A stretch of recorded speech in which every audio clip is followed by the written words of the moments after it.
sad and confused after his father dies, and his uncle becomes a king.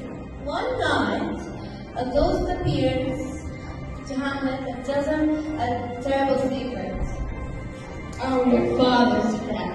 You bring my son, take the Jews, and do not try. To be or not to be? That is the question. Is it better to live even when life is hard, or to stop living and end the pain? Learn that even when life is hard, choices are scary. Courage, careful thinking, and hope can guide the way forward.